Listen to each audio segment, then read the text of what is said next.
Hello दोस्तों, कैसे हैं आप सब। उम्मीद है आप सब जहाँ भी होंगे ठीक होंगे। अगर आप ये स्टोरी पहली बार सुन रहे हैं तो इसे पूरा समझने के लिए आपको इसका पिछला पार्ट जरूर देखना चाहिए।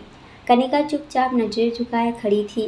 साक्षी जी ने कनिका की तरफ देखते हुए कहा, कोई बात नहीं बेटा, तुम सिंदूर की थाली में पैर रखकर अपने कदम घर के अंदर बढ़ाओ। कनिका ने इस बात बिना कुछ कहे अपने पैर सिंदूर से भरी हुई थाली में रखे और धीरे धीरे अपने कदम मल्होत्रा पैलेस के अंदर बढ़ाने लगी। अरमान भी उसके साथ साथ चल रहा था। कुछ ही देर में घर के मंदिर में और बड़ों का आशीर्वाद लेकर अरमान ने सभी से कहा, हम लोगों का खाना हमारे रूम में ही भेज दीजिएगा। हम दोनों बहुत थक गए हैं और अब कनिका को रेस्ट की बहुत ज़रूरत है ना कनिका। अरमान ने कनिका की तरफ देखकर एक तिरछी मुस्कान के साथ कहा। कनिका ने कुछ कहा नहीं, वो चुपचाप किसी मूर्ति की तरह खड़ी थी। अरमान ने कनिका का हाथ पकड़ा और उसे लेकर अभी वो 2 कदम ही चला था कि कनिका के कदम लड़खड़ा गए। वो गिरने वाली थी पर अरमान ने उसे पकड़ लिया। कनिका घूंघट की वजह से अपने ही लहंगे में उलझकर गिरने वाली थी। इतना लंबा घूंघट उसने पहली बार लगाया था। उसके लिए ये घूंघट संभालना किसी बहुत बड़े भार को उठाने जैसा था। अरमान ने कनिका की कमर पर अपना हाथ रखा हुआ था और उसके कंधे को अपने दूसरे हाथ से पकड़कर खड़ा था। अरमान ने कनिका की तरफ देखकर गंभीर लहजे में कहा, संभल कर नहीं चल सकती तुम। इतना लापरवाह होना अच्छा नहीं है। अगर तुम्हें कुछ हो जाता तो। अरमान की बातों में फिक्र साफ दिखाई दे रही थी। कनिका को अरमान का इस तरह फिक्र जताना बिल्कुल भी पसंद नहीं आ रहा होता है। साक्षी जी ने अरमान की तरफ देखकर कहा, घूंघट की वजह से खुद को संभाल नहीं पा रही होगी बेटा, तुम घूंघट हटा दो। अरमान ने साक्षी जी से कहा, दादी बुआ, घूंघट हटाने की ज़रूरत नहीं है। मेरी वाइफ का ख्याल मुझे ही रखना है तो शुरुआत अभी से ही कर देता हूँ। यह कहते हुए अरमान ने एक झटके के साथ कनिका को अपनी बाहों में उठा लिया। कनिका तो अरमान की इस हरकत से बिल्कुल ही शॉक्ड रह जाती है। अरमान ने कनिका की तरफ देखकर मुस्कुराते हुए कहा, डियर वाइफी, तुम्हारे सारे सुख और दुख में मैं हमेशा तुम्हारे साथ ही रहूँगा, डोंट वरी। कनिका घूंघट से अपनी बड़ी बड़ी आंखों से अरमान को देख रही थी। अरमान ने कनिका को अपनी बाहों में उठाया और सीढ़ियों की तरफ बढ़ गया। घर वाले बस अरमान और कनिका को जाते हुए देख रहे थे। मल्होत्रा पैलेस, रात का समय, अरमान का रूम। अरमान रूम में आया तो कनिका, जो इतनी देर से शांत थी, वो अरमान को देखते हुए बोली, बहुत नाटक हो गया है, अब नीचे उतारो मुझे। कनिका की बात सुनकर अरमान ने कनिका की तरफ देखकर एक हल्की मुस्कान दी और कनिका की तरफ देखने लगा। कनिका का चेहरा गुस्से से लाल पड़ चुका था। घूंघट की दूसरी तरफ से उसकी गुस्से से घूरती हुई बड़ी बड़ी आंखें दिखाई दे रही थी। अरमान ने कनिका को बाहों में उठाए हुए लेकर वॉशरूम की तरफ जाने लगा तो कनिका हैरान थी। वो अपने हाथ पैर पटकते हुए अरमान से बोली, कहाँ ले जा रहे हो मुझे, नीचे उतारो। अरमान ने कनिका को देखते हुए कहा, क्या तुम भूल रही हो डियर वाइफी, आज हमारी फर्स्ट नाइट भी है। अरमान की बात सुनकर कनिका की आंखें हैरानी से बड़ी हो गई। उसकी जुबान लड़खड़ाने लगी। कनिका अरमान को देखते हुए अटकती हुई जुबान के साथ कहा, क्या क्या कह रहे हो। तुमने कहा था ना कि जब तक मैं राजी नहीं होंगी तब तक हम ये सब नहीं करेंगे। शादी के कॉन्ट्रैक्ट में ये भी लिखा था। अरमान ने उसके सवाल का कोई जवाब नहीं दिया। वो मुस्कुराते हुए वॉशरूम के डोर पर पहुंचा और कनिका को नीचे उतार कर उससे कुछ कहता उससे पहले ही कनिका ने अपना घूंघट झटके से उतारते हुए उस गुस्से में कहा, बस बहुत हुआ, अब बंद करो अपना ये नाटक। कनिका इतना कहते हुए अपना लहंगा संभाल कर वहाँ से जाने लगी तो अरमान ने कनिका का हाथ पकड़कर उसे अपनी तरफ खींचा और डोर से लगाते हुए उसकी आंखों में देखते हुए कहा, बिना नहाए जाने नहीं दूंगा। मेरे साथ रहने के लिए तुम्हारा साफ होना ज़रूरी है। मुझे साफ सफाई बेहद पसंद है। कनिका अरमान को टेढ़ी नज़रों से देखती है और अपनी बाहों को छुड़ाते हुए कहती है, मुझे इस तरह से मत छुआ करो, मुझे पसंद नहीं है। कनिका की बात सुनकर अरमान की बाहों उठ जाती हैं। वो कनिका को अचानक ही अपनी बाहों में उठा लेता है। कनिका अरमान के इस बर्ताव से पूरी तरह हैरान थी। छोड़ो मुझे, नीचे उतारो। कनिका ने अपने हाथ पैर झटकते हुए बोली, पर अरमान ने उसकी बात नहीं सुनी और कनिका को लेकर सीधा वॉशरूम के अंदर की तरफ चला आया। कनिका छटपटाते हुए कहती है, छोड़ो मुझे, क्या कर रहे हो? मैंने कहा ना, मुझे इस तरह मत छुआ करो। मुझे नहीं पसंद तुम्हारा मुझे छूना। उतारो नीचे अरमान। अरमान कनिका की बातों को पूरी तरह नज़रअंदाज कर रहा था। वहीं कनिका अपने मुलायम हाथों से अरमान को मार रही थी, पर अरमान के मजबूत शरीर को उसके मुलायम हाथ का क्या ही चोट पहुंचाते। अरमान ने कनिका को उठाया और उसे अचानक ही बाथ टब के पास लाकर टब में फेंक दिया। कनिका के टब में गिरते ही पानी उछल जाता है। वहीं अरमान का इस तरह बर्ताव कनिका को अंदर तक हिला देता है। उसे बिल्कुल भी उम्मीद नहीं थी अरमान ऐसा भी कुछ कर सकता है। उसे बस हर एक नए झटके ही मिल रहे थे। कनिका बाथ टब को पकड़ते हुए सीधे बैठने की कोशिश करती है। वो पूरी तरह पानी में भीग चुकी थी। वहीं उसकी आंखों में नमी भी तैर आई थी। आज तक उसके पेरेंट्स ने भी उसके साथ इतना बुरा बर्ताव नहीं किया था जैसा आज अरमान कर रहा था। कनिका अरमान को आंखों में नमी लेकर देख रही थी।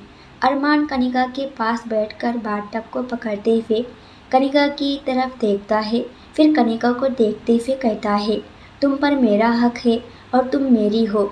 तुम्हें छूने का, तुमसे प्यार करने का, तुम्हारे करीब आने का हर एक पर हक है मेरा। तो आज के बाद मुझे ये मत कहना कि मेरा छूना तुम्हें पसंद नहीं, और तब तक तो बिल्कुल भी नहीं जब तक तुम मेरे साथ हो, समझी माय डियर वाइफी?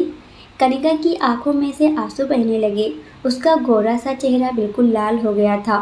ठंडे पानी में बुरी तरह वो काँप रही थी। अरमान ने कनिका को देखा और उसके गाल को अपने हाथों से पकड़ते हुए उससे कहा, अब जल्दी से नहा लो, और आज हमारी फर्स्ट नाइट भी है, तो तुम चाहो तो मेरे साथ भी नहा सकती हो। कनिका ने कुछ नहीं कहा, बस नफरत से अरमान को देख रही होती है। चलो ठीक है, मत नहाओ। वैसे भी जो बात मैंने कही है उसका मैं पूरा ख्याल रखूँगा।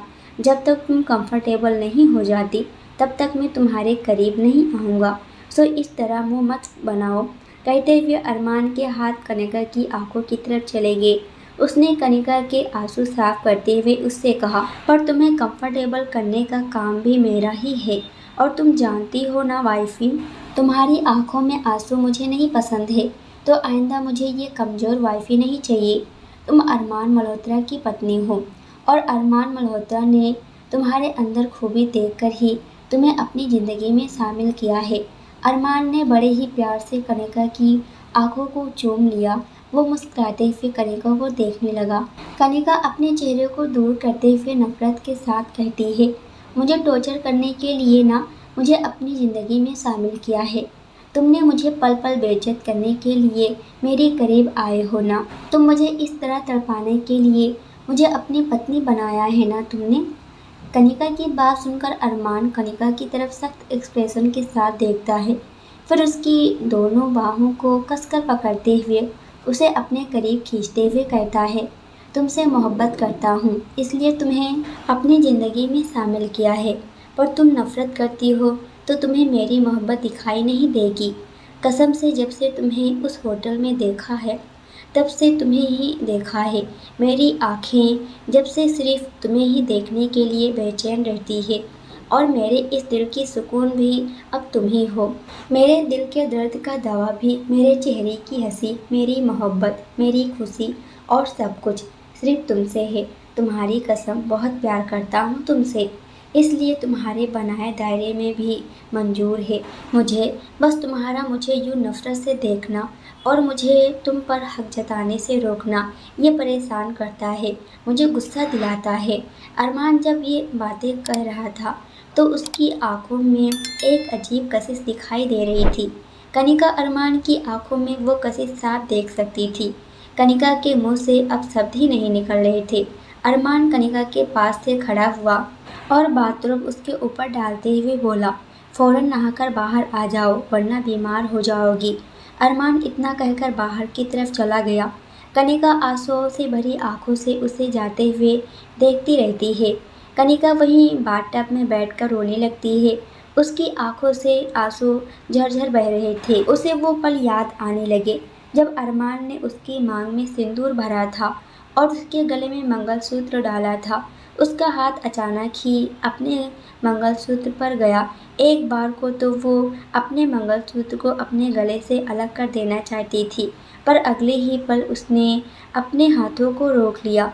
वो रोते हुए अपनी किस्मत को कोस रही थी, उस लम्हे को कोस रही थी जब वो अरमान से मिली थी। कनिका ने अपने चेहरे को अपने हाथों से ढक लिए और फूट फूट कर रोने लगी।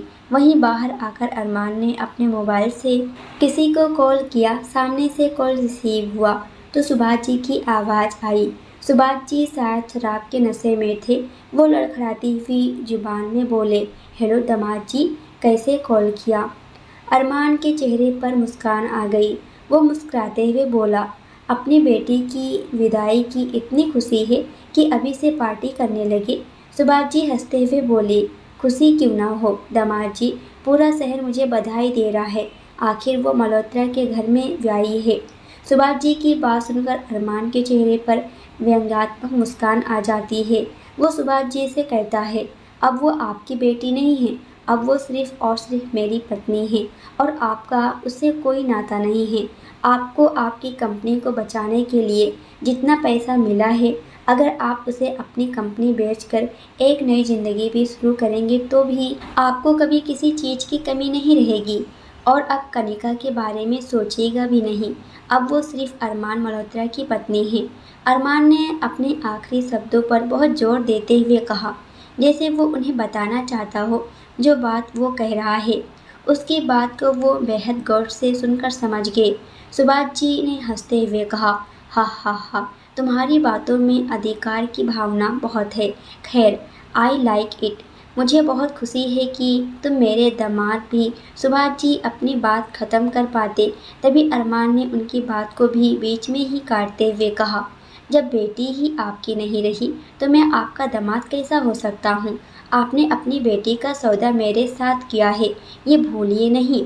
आपने उसे जिस कीमत पर बेचा है वो मुँह मांगी कीमत आपको मिल गई है। अब मुझसे और मेरी बीवी से कोई भी रिश्ता बनाने की कोशिश मत कीजिएगा मिस्टर शर्मा, वरना आप मुझे बहुत बेहतर तरीके से जानते हैं और नहीं भी जानते तो जल्दी समझ जाएंगे। अरमान ने मुस्कुराते हुए कहा। उसके चेहरे पर बिखरी हुई उसकी मुस्कान दोबारा से देखने में तो बहुत प्यारी लग रही थी, पर इतनी ही खतरनाक भी थी। सुभाष जी ने अरमान की बात सुनकर हंसते हुए कॉल कट कर दिया। अरमान ने मोबाइल अपनी जेब में डाला और फिर वॉशरूम की तरफ अपनी नजरें करके एक टक उस ओर देखते हुए कहता है, वाइफी, इस दुनिया में हमेशा सिर्फ सबने तुम्हें दर्द दिया है। ऐसे मतलबी लोगों को तुम्हारी लाइफ में रखना तुम्हारी सबसे बड़ी गलती होगी। पर मैं जानता हूँ कि तुम जिससे प्यार करती हो उन्हें आसानी से भूलती नहीं, तो तुम्हारा पति होने के नाते तुम्हें इन सब चीज़ों से दूर रखने का हक, अधिकार, जिम्मेदारी और कर्तव्य सिर्फ मेरा है। Don't worry my dear wife, अब तुम्हें मेरे अलावा कोई भी दुख दर्द तकलीफ नहीं दे सकता।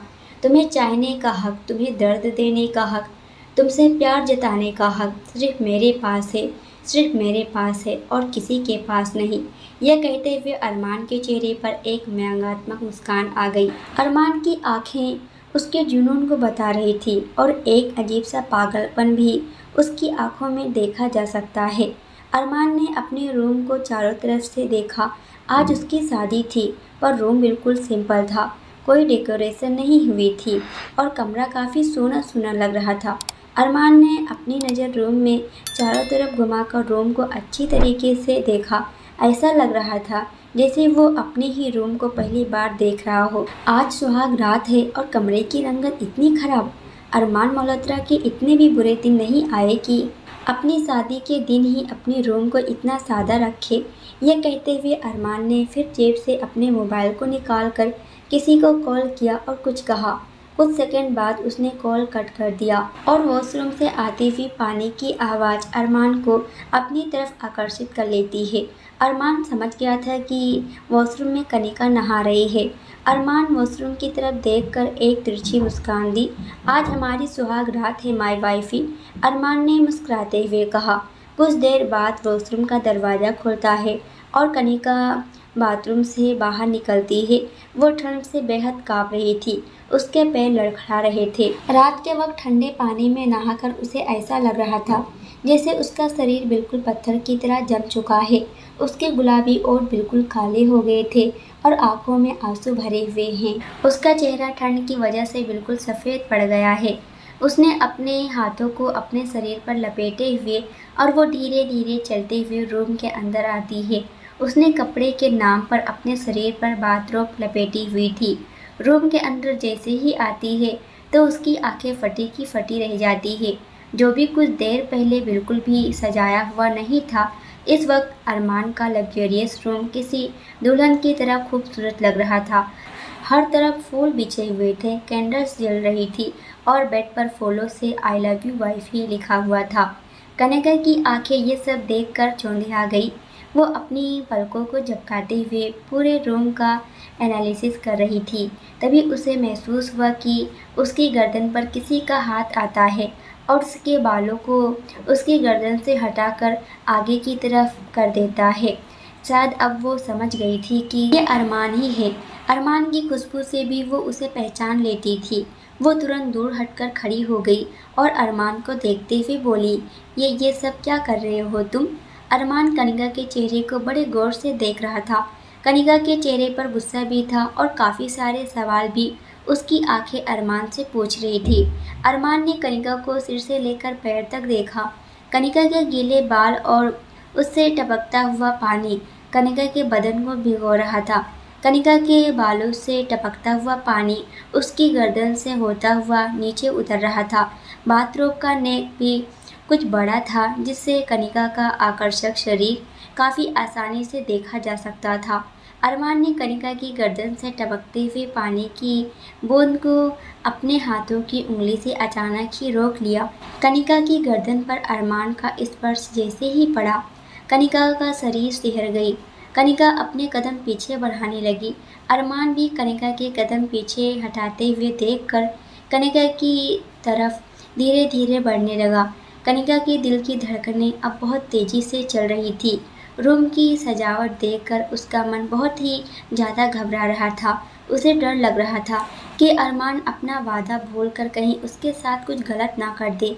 कनिका ने अपनी बड़ी बड़ी आंखों से अरमान को देखते हुए और अपने कदम पीछे हटाते हुए अटक अटक कर तुम ये क्या कर रहे हो? मेरे करीब मत आओ, कहते हुए कनिका पीछे हटने लगी। पर फ्लोर पर कुछ पानी पड़ा हुआ था जो ये उसी के बालों से गिरा था, जिससे वो फिसल कर गिरने ही वाली थी कि अरमान ने उसके हाथों को पकड़कर उसे गिरने से बचा लिया। कनिका इस वक्त गिरने वाली पोजीशन में थी, पर उसका हाथ अरमान के हाथ में था। अगर अरमान उसे छोड़ देता शायद वो गिर भी सकती थी, पर अरमान ने उसे पकड़कर अपनी तरफ खींच लिया और अब दोनों एक दूसरे की आंखों में देख रहे थे। कनिका का दिल बहुत तेजी की रफ्तार से धड़क रहा था। उसकी आंखें अरमान की आंखों में एकटक देख रही थी। कनिका की धड़कनों की आवाज़ अरमान आसानी से सुन रहा था। इतना शांत था वहाँ। उसने कनिका को देखते हुए अपने दूसरे हाथ से कनिका के बालों को उसके कानों के पीछे करते हुए धीरे से अपने ओठ कनिका की कान के पास लाता है और बिल्कुल खुशबुसाहट के साथ उससे कहता है, आज हमारी सुहाग रात है डियर वाइफी, और मुझे तुम्हारे साथ सुहाग रात मनानी है। वहीं कनिका ने जैसे ही ये बात सुनी तो कनिका की आंखें फटी की फटी रह गई। कनिका ने अरमान की बात सुनकर चौंकते हुए उसकी तरफ देखी। रूम में कैंडल्स जल रही थी। कैंडल्स की रोशनी में दोनों के चेहरे का नूर अलग ही सितम ढा रहा था। अरमान उसके चेहरे पर उंगली रखते हुए उससे बोला, डियर वाइफी, इतना हैरान मत हो। कनिका अटकते हुए बोली, तुम ऐसा कैसे कर सकते हो? क्या तुम ये बात भूल रहे हो कि हमारी शादी नहीं बल्कि एक कॉन्ट्रैक्ट मैरिज है? ये कहते हुए कनिका ने अरमान का हाथ अपने चेहरे से हटाया और आगे बोली, अब दोबारा ऐसी बात सोचना भी मत। इतना कहते हुए कनिका जाकर बेड पर लेट जाती है। कनिका की हरकत देखकर अरमान मुस्कुराते हुए उसे देख रहा था। कनिका ने पहले रूम की लाइट ऑन की, फिर वार्डरोब से कपड़े निकाले और वॉशरूम की तरफ चली गई। अरमान कनिका की हरकतें देख रहा था। कुछ ही देर में कनिका वॉशरूम से बाहर आई। लाल रंग की फुल नाइटी में वो बेहद खूबसूरत लग रही थी, या ये बोल सकते हैं वो कयामत ही ढा रही थी। उसका गोरा बदन उस नाइटी में बेहद उभर रहा था। बालों को खुला किए हुए और हाथों का लाल चूड़ा उसकी खूबसूरती को बहुत बढ़ा रहा था। रात के वक्त उसका बदन किसी रोशनी के बल्ब की तरह जगमगा रहा होता है। रूम की रोशनी भी उसकी खूबसूरती की चांदनी के आगे बिल्कुल फीकी लग रही थी। अरमान उसकी खूबसूरती को देखकर मुस्कुरा रहा था। कनिका का गुस्से से गंभीर चेहरा उसे और भी ज़्यादा क्यूट बना रहा होता है। कनिका ने अरमान के चेहरे पर एक नज़र डाली। उसकी गुस्से से भरी नज़रें अरमान के दिल के तारों को और भी ज़्यादा छेड़ रही थी। अरमान वैसे ही मुस्कुराते हुए उसे देख रहा था। कनिका अरमान को मुस्कुराते हुए देखकर उसे गुस्से से घूरती है, फिर बेड की तरफ बढ़ जाती है। बेड पर से बिखरे हुए सारे फूलों को वो गौर से देख रही थी। तभी अरमान बोला, तुम बेड पर मेरे साथ सो सकती हो वाइफी। वो फिल्मों के जैसे नाटक करने की ज़रूरत नहीं है कि तुम कहीं और सो रही हो और मैं कहीं और। कनिका ने अरमान की बात को नज़रअंदाज करते हुए एक पिल्लो उठाई और बेड से ब्लैंकेट उठाकर उसे झाड़ देती है, जिसकी वजह से सारे फूल यहाँ वहाँ बिखर जाते हैं। मैं तुम्हारे साथ इस बिस्तर पर नहीं सो सकती। मुझे तुम्हारी फितरत और नीयत दोनों पर जरा भी भरोसा नहीं है।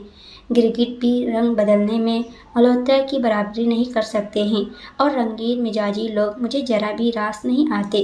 कनिका की तीखी बातें और तीखी नजरें अरमान के सीने पर वार कर रही थी। अरमान उसकी तरफ देखकर मुस्कुराते हुए बोला, तुम भरोसा कर सकती हो, बुरा नहीं हूँ मैं। कागजों पर कुछ और ही गवाही देकर सुहाग रात मनाने की बोलने वाला शख्स अच्छा भी नहीं हो सकता। कनिका ने तंज कसते हुए कहा। कनिका ने अपना पिल्लो और ब्लैंकेट उठाया और सोफे पर जाकर लेट गई। अरमान उसे बस मुस्कुराते हुए देख रहा था। उसने ब्लैंकेट ओढ़ने के लिए जैसे ही हाथ उठाई, अरमान ने उससे हाथ से पकड़ लिया। कनिका ने देखा कि अरमान उसके सिर की तरफ ही खड़ा हुआ था। चलो मेरे साथ बेड पर लेटो। ये सब नाटक मुझे पसंद नहीं है डियर वाइफी। अरमान ने ब्लैंकेट खींचते हुए कहा, मुझे तुम्हारे साथ नहीं सोना। I don't have trust on you. Kanika ने ब्लैंकेट को वापस खींचने लगती है, तो मत करो मेरे किरदार पर, मुझे भी भरोसा नहीं, पर तुम यहाँ नहीं सो सकती। तुम मेरी वाइफ हो, तुम्हें मेरे साथ सोना होगा। अरमान की बातों में अब सख्ती दिखाई दे रही थी।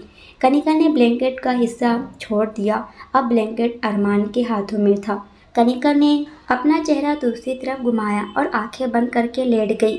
वो धीरे से बोली, मुझे नींद आ रही है, तुम भी सो जाओ और मुझे भी सोने दो। आज के लिए बहुत ड्रामा हो चुका है, अब कल के लिए भी कुछ बाकी रखो।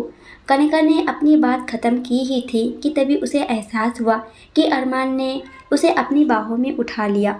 कनिका अरमान को हैरानी से देखने लगी। कनिका अपने हाथ पैर पटकते हुए बोली, ये क्या कर रहे हो तुम, छोड़ो मुझे। अरमान कनिका को लाकर बेड पर पटक देता है और कनिका से कहता है, खाना खाए बिना तुम नहीं सो सकती और तुम्हें आज आखिरी बार बता रहा हूँ, मुझसे दूर जाने का हक तुमको बिल्कुल भी नहीं है, समझी। अरमान की आंखों में गुस्सा और मोहब्बत दोनों ही दिखाई दे रहे थे।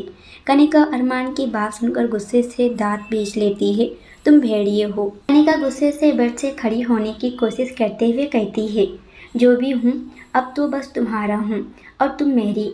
ये बात याद रखना वाइफी, अब मेरी हर सुबह का चैन तुम हो और तुम्हारी रातों का सुकून मैं हूँ। कहते हुए अरमान ने कनिका को हल्के से धक्के के साथ वापस बेड पर लेटा दिया। पास ही टेबल पर खाने की प्लेट रखी हुई थी। अरमान ने खाने की प्लेट को उठाया और बेड पर आकर बैठ गया। कनिका बेड पर लेटी गुस्से से अरमान को घूर रही थी। वाइफी, उठकर बैठ जाओ, मुझे तुम्हारे हाथों से खाना खाना है, लो खाना खिलाओ मुझे।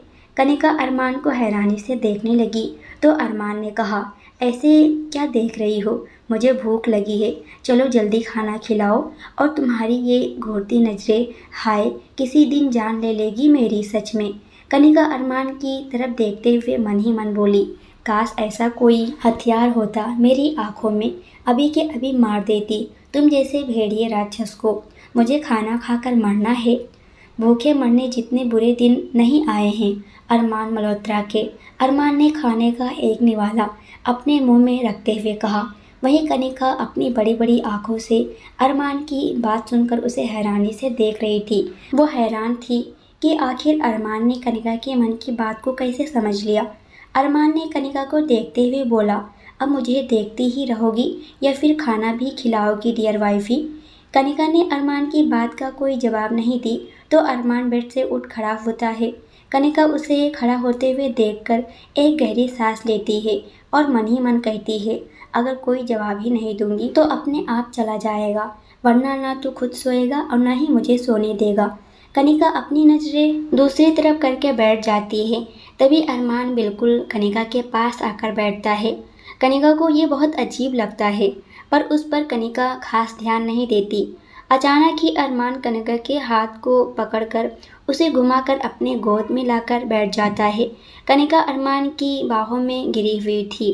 वो अपनी बड़ी बड़ी पलकें झपकाते हुए अरमान को देख रही थी। कनिका का मुंह हैरानी से खुला हुआ था, तो अरमान ने तुरंत ही अपने हाथ में पकड़ा हुआ निवाला कनिका के मुंह में डाल दिया। कनिका अब उस निवाले को बाहर भी नहीं फेंक सकती थी। वही अरमान उसे देखते हुए बोला, अगर तुम्हारा मन नहीं है मुझे खाना खिलाने का तो कोई बात नहीं, पर मेरा मन है तो तुम चाहो या ना चाहो अब तुम्हें मेरे हाथों से ही खाना खाना होगा। यह कहते हुए अरमान के चेहरे पर एक जिद से भरी हुई मुस्कान बिखर गई। तो आज के लिए इतना ही। इसके आगे क्या होगा ये हम देखेंगे अगली वीडियो में। जब तक ये देखिए वीडियो पसंद आए तो वीडियो को लाइक और कमेंट जरूर कर दीजिएगा, और अगर आप हमारे चैनल पे नए हैं तो चैनल को भी सब्सक्राइब कर हमें सपोर्ट जरूर कीजिएगा। पूरी वीडियो देखने के लिए आप सभी का बहुत बहुत धन्यवाद।